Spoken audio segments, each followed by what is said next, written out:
नहमदुहु व नुसल्ली अला रसूलिहिल करीम अम्मा बाद रब्बि इश्रह ली सदरी व यस्सिर ली अमरी वहलुल उक़दतम मिन लिसानी यफ़क़हू क़ौली। आज का हमारा मौजू है तौबा इस्तिग़फ़ार।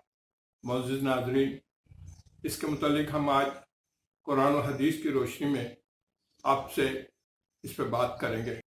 अगर ज़िंदगी में चैन चाहते हो, अगर ज़िंदगी में सुकून चाहते हो, ज़िंदगी में कामयाबियां हासिल करना चाहते हो, तो इस्तिग़फ़ार को अपना मामूल बना लो। अल्लाह ताला कुरान पाक में सूरह नूह में हज़रत नूह अलैहिस्सलाम अपनी कौम से ये कह रहे हैं कि तुम एक काम कर लो और अल्लाह ताला उसके बदले में तुम्हें चार नेमतों से नवाजेंगे। नंबर एक, बारिशें बरसाएंगे, बरकतों वाली रहमतों वाली बारिशें तुम लोगों पे बरसाएंगे। नंबर दो, तुम्हारे माल और औलाद में इजाफा फरमाएंगे, उसमें बरकत अता फरमाएंगे, तुम्हें बागात का मालिक बनाया जाएगा।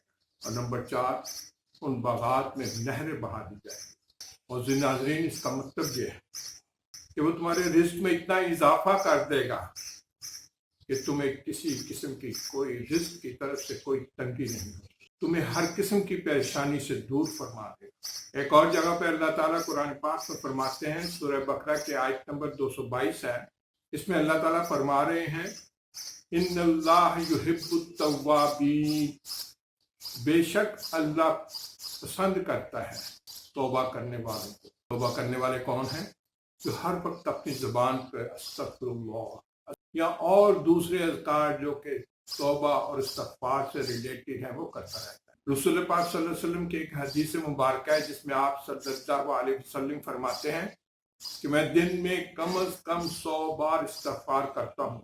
मुअज़्ज़िज़ नाज़रीन, हमारे वो नबी जो बिल्कुल मासूम है, अगर वो दिन में 100 बार इस्तिग़फ़ार करते हैं तो सोचिए हमें कितनी बार इस्तिग़फ़ार करनी चाहिए। अगर हम अल्लाह से कुछ हासिल करना चाहते हैं तो अल्लाह ताला ने ये ऐसा एक वसीला हमारे लिए बना दिया है तौबा इस्तिग़फ़ार का, कि इसके ज़रिए हम अल्लाह से बहुत कुछ ले सकते हैं। हम अल्लाह से जन्नत भी तलब कर सकते हैं, हम अल्लाह से उसकी रज़ा भी ले सकते हैं। लेकिन शर्त यही है कि हम तौबा इस्तिग़फ़ार की तरफ लौटें, अपने गुनाहों पे नज़र दौड़ाएं और उनसे तौबा करें, क्योंकि अल्लाह ताला तौबा करने वालों को बहुत पसंद करता है। मुअज़्ज़िज़ नाज़रीन, आइए आज हम अपना मुहासबा करते हैं कि हम इस वक्त कहाँ खड़े हैं। क्या हम वाकई ही तौबा इस्तिग़फ़ार के लिए कुछ वक्त निकालते हैं अपनी 24 घंटों में से? क्या तौबा इस्तिग़फ़ार सिर्फ हमारी ज़ुबान तक ही रहती है? क्या हम अपने अमाल से भी साबित करते हैं कि हमने वाकई ही तौबा इस्तिग़फ़ार की है? क्या हम वाकई ही अल्लाह की रज़ा की तरफ पलटे?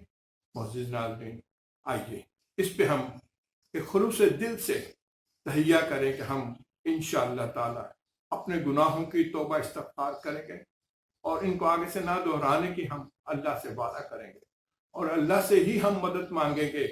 या बारी ताला तो हमारी मदद फरमा कि हमने ये जो तौबा इस्तिग़फ़ार की है इस पे हमें कायम और दायम तूने ही रखना है। रसूल पाक सल्लल्लाहु अलैहि वसल्लम की एक और हदीस शरीफ है जिसमें आप फरमाते हैं कि अगर कोई शख्स तौबा इस्तिग़फ़ार को अपना मामूल बना लेता है और फिर भी उससे अगर कोई गुनाह हो जाता है अनजाने में, तो अल्लाह ताला उसके गुनाहों को माफ़ कर देता है।